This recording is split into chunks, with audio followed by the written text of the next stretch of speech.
4 syllables, 4, that when spoken likely will inspire justified groans, increased blood pressure, and fists clenched in fury. 4 syllables that day after day become more and more closely associated with egomania, deception, and arrogance. They're the syllables comprising the infamous name Andrew Cuomo, and now they're associated with his biggest whopper yet, his new claim that his March order forcing New York State nursing homes to accept COVID-19 patients never happened. Hi everyone, I'm Gardner Goldsmith for MRC-TV. They spit in our faces and call it rain. On the heels of Pennsylvania Governor Tom Wolf caught on a hot mic laughing with Democrat State Representative Wendy Ullman over her joke of wearing a mask on camera. So Wendy, I'm going to take my mask off when I sneeze. I will as well. I'm waiting so that we can do a little political theater. Okay. So that it's on camera. Comes the breathtaking attempt by New York Governor Andrew Cuomo, another Democrat, to rewrite the history of COVID-19 infections and his role in ordering COVID-19 positive patients into nursing homes in New York, homes that soon saw thousands die and which tower worldwide as some of the most deadly infection locations in the history of the pandemic. In one of the most appalling and outrageous examples of the desperate political thug, Cuomo attempted to blame critics who have noted the truth, casting aspersions at them, citing them for making people feel sad and actually calling them mean. And to top it all off, he now claims it's untrue that his own government shoved COVID symptomatic patients into nursing homes filled with the most vulnerable New Yorkers. Nick Reisman of Spectrum begins this stunning, unbelievable tale. Governor Andrew Cuomo accused critics of New York's handling of nursing home deaths during the COVID-19 pandemic of politicizing the deaths of people's loved ones on Wednesday, calling it both mean and unfair to do so. It's like living in the Twilight Zone. I swear, unbelievable. Yes. Cuomo accused others of politicizing, attempting to insulate himself from the consequences of his own actions. Cuomo claimed it was unfair to point out his monumental errors and the deaths associated with his Romanesque diktats. But this is just the beginning of Cuomo's incredible Nero-like blame shifting. Having someone who lost a loved one, saying to them, well, this was a government mess up. It was unnecessary. Your father could be alive. Your mother could be alive. Your grandmother could be alive. That's just incorrect, untrue. And frankly, it's mean. Charitable listeners might cut Governor Gambino some slack when reading or hearing that. They might think, well, perhaps Comrade Cuomo was merely explaining that his government actions didn't contribute to an increase in deaths and that he wasn't actually denying his role in ordering sick, infected COVID patients into homes filled with old, weak people. But while the former would be bad and nefarious and illegitimate on its own sky-high level, one can't even be that charitable to this man. Because in fact, not only did he deny that his government forcing COVID patients into nursing homes was tied to the terrible loss of life in the homes, he literally denied the existence of the order to pack the homes. In audio making its way around the internet, thanks to the courageous efforts of Fox meteorologist and author Janice Dean, Cuomo can be heard saying, and we never needed nursing home beds because we always had hospital beds. So it just never happened in New York where we needed to say to a nursing home, we need you to take this person even though they're COVID positive. It never happened.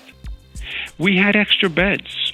We had extra beds at Javits. We had extra beds at emergency hospitals that we put up all across the state. So it just never happened that we needed a nursing home to take a COVID positive person. Which is untrue on multiple levels. First, as Omri Sarin, a blogger and advisor to Senator Ted Cruz, Republican of Texas, tweeted, Cuomo's own March 25th directive, a photo of which Sarin provided in his tweet, literally states that Cuomo's government is ordering nursing homes to accept COVID-19 patients in order to make space in hospitals. Quote, there is an urgent need to expand hospital capacity in New York State to be able to meet the demand for patients with COVID-19 requiring acute care. As a result, this directive is being issued to clarify expectations for nursing homes, NHs, receiving residents returning from hospitalization and for NHs accepting new admissions. This means that either Cuomo is misremembering the reasons for his order or he's lying. Then there's the added, larger point of Cuomo's denial that the order was ever given or that the patients ever went into the homes. If his claim that it never happened is a reference to the actual issuance of the order or the admission of ill patients, that too is either a gross example of timely, erroneous recollection, or it's a bald-faced lie. So back to nursing homes, what should these facilities have done differently when this guidance came out from DOH saying that they had to either readmit or admit new patients to these homes? And when they voiced those concerns saying, hey, we don't have enough PPE, we don't have enough space, our staff's calling out sick, what's that communication like with DOH and how has DOH been handling that? Yeah, they should have followed the rules. And the rule says if you can't provide adequate care to a patient, you must transfer the patient, period. So it's up to them to transfer the patient? Yes, and then if they can't transfer a patient to another facility, so they call other facilities, do you have a bed available? If they can't transfer the patient, they call Department of Health and say, I can't find a facility for this patient, and the Department of Health finds the facility for the patient. Did any nursing homes object to, one, this policy, and two? They don't have the right to object. That is the rule, and that is the regulation, and they have to comply with it. And the regulation is basic common sense. If you can't provide adequate care, you can't have the patient in your facility. And that's your basic fiduciary obligation, I would say ethical obligation, and it's also your legal obligation. If you can't provide adequate care, the person must be transferred. If you have COVID people, they have to be quarantined, they have to have separate staff. That's the rule. If you can't do it, we'll put them in a facility that can do it. That's the rule. Now, when the person gets transferred, then they lose a patient, they lose that revenue, I understand. But the relationship is, the contract is, you have this resident, you get paid, you must provide adequate care. If you can't, that patient has to be transferred to a facility where they get adequate care.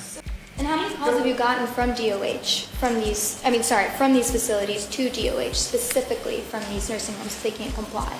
Do you have a number? To saying transfer patients? Yeah, so if a facility says, hey, we can't. Specifically. Have you heard about getting those calls? We haven't gotten calls like that. You haven't gotten any calls at all? Not that I know, but we can track it and find out. Let's refer once more to Cuomo's March 25th mandate. No resident shall be denied readmission or admission to the NH nursing home solely based on a confirmed or suspected diagnosis of COVID-19. You might want to read that twice, print it, make a bumper sticker of it, and drive around New York State. Perhaps someone will attach attribution of Cuomo to it and put it on billboards. It's kind of important.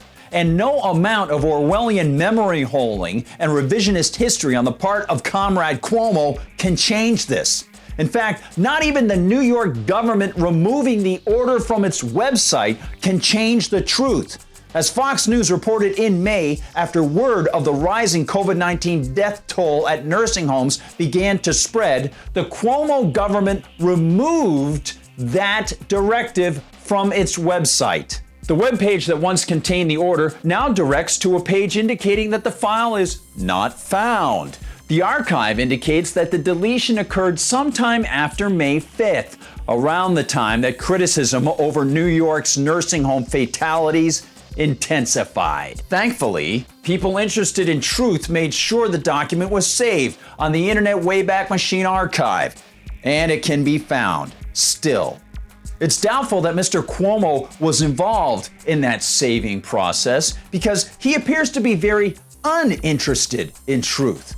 By mid-August, Cuomo's gang of bureaucrats admitted to 6,600 COVID-related, and of course try to figure that out, the difference between related and caused, deaths in their nursing homes. But as the Associated Press's Bernard Cordon, Matt Sedensky, and Megan Hoyer reported at the time, the number could be lower than the real death toll. Quote, unlike every other state with major outbreaks, New York only counts residents who died on nursing home property and not those who were transported to hospitals and died there. That standard applied for months, even as Cuomo's nursing home admission order dictated the homes to accept infectious patients. Quote, since May, federal regulators have required nursing homes to submit data on coronavirus deaths each week, whether or not residents died in the facility or at a hospital. Because the requirement came after the height of New York's outbreak, the available data is relatively small.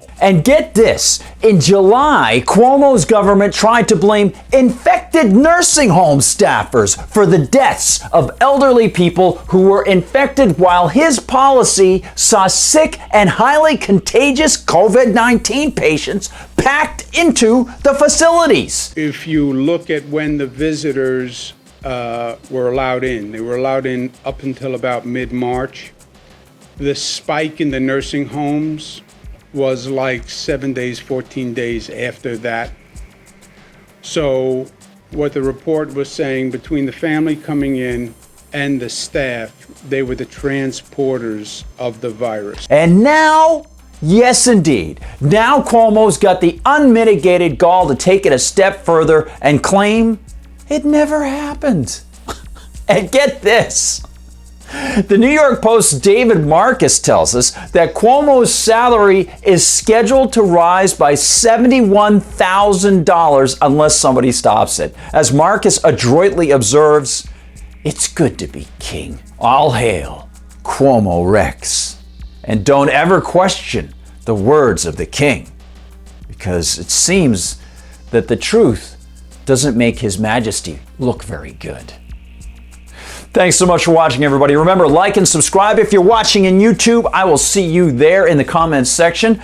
If you are over on Facebook, we'll see you in there as well. Check us out on Instagram. And don't forget, I'm on Twitter at Gard Goldsmith. Visit MRCTV.org, MRCTV.org. And if you want some great items, it's MRC-store. Get them and get ready for Christmas time. It's right around the corner. Amazing. Thanks again, everyone. For MRC TV, I'm Gardner Goldsmith.